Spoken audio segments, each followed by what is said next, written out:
ಇದೆ ಅದೇ ರೀತಿ ಕೊಡಿ ಅಂತ ಪ್ರಭಾವ ಬೀರಿ ಆರ್ಡರ್ ಮಾಡಿ ಎಫ್ಐಆರ್ ಮಾಡಿದ್ದಾರೆ. ಅದಕ್ಕೆ ಏನಾದರೂ ಅವ್ರ ಕುಟುಂಬದ ಸದಸ್ಯರು ಹೇಳಿದಾರಾ? ಈಗ ಅವರು ದೂರುದಾರ ಯಾರಿದ್ದಾರೆ ಅವ್ರು ಕೇಳಿ. ದೂರುದಾರ ಯಾರಿದ್ದಾರೆ, ತೊಂದರೆಗೆ ಸಿಕ್ಕಾಕ್ಕೊಂಡಿರ್ತಕ್ಕಂಥವರು, ಅವರು ಏನಾದರೂ ಈ ರೀತಿ ಹೇಳಿಕೆ ಕೊಟ್ಟಿದ್ದರೆ ಅವತ್ತು ನೀವು ಹೇಳೋದನ್ನು ನಾವು ಒಪ್ಪೋಣ.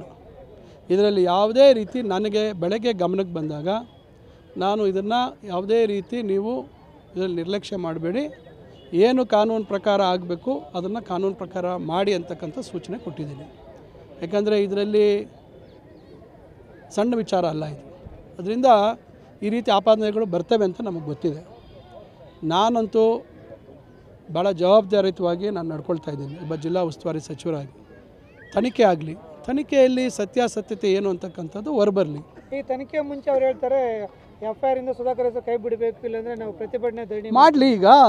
ಈಗ ಪ್ರಜಾಪ್ರಭುತ್ವದ ವ್ಯವಸ್ಥೆಯಲ್ಲಿ ನಾವು ಧರಣಿ ಮಾಡ್ತೀವಿ. ಈಗ ನಮ್ಮ ರಾಹುಲ್ ಗಾಂಧಿಯವರು ನೆನೆ ಬಂದಿದ್ವಿ.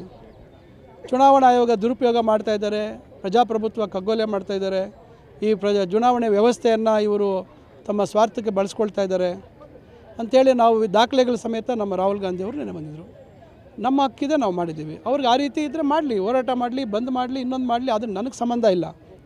ಅದು ಹಂಗೆ ಮಾಡಿದ ಮಾತ್ರಕ್ಕೆ ನಾವು ಯಾರು ಆ ಒತ್ತಡಕ್ಕೆ ಮಣಿದು ಎಫ್ಐಆರ್ ಬದಲಾಯಿಸೋದಲ್ಲ. ಏನು ಅವರು ಆತ್ಮಹತ್ಯೆ ಮಾಡಿಕೊಂಡಿರ್ತಕ್ಕಂಥ ಬಾಬು ಅವರ ಕುಟುಂಬದ ಸದಸ್ಯರು ಏನು ದೂರು ಕೊಟ್ಟಿದ್ದಾರೆ ಅದರಂತೆ ಎಫ್ಐಆರ್ ಆಗಿದೆ.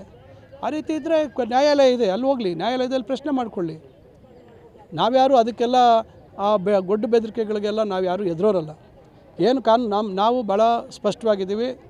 ನಾವು ಯಾವುದೇ ರೀತಿ ಇದರಲ್ಲಿ ಹಸ್ತಕ್ಷೇಪ ಮಾಡ್ತಕ್ಕಂಥ ಪರಿಸ್ಥಿತಿ ಇಲ್ಲ. ಕಾನೂನು ರೀತಿಯ ಇದನ್ನು ಪಾರದರ್ಶಕವಾಗಿ ಮಾಡುವಂಥದ್ದಕ್ಕೆ ನಾವು ಬದ್ಧವಾಗಿದ್ದೀವಿ.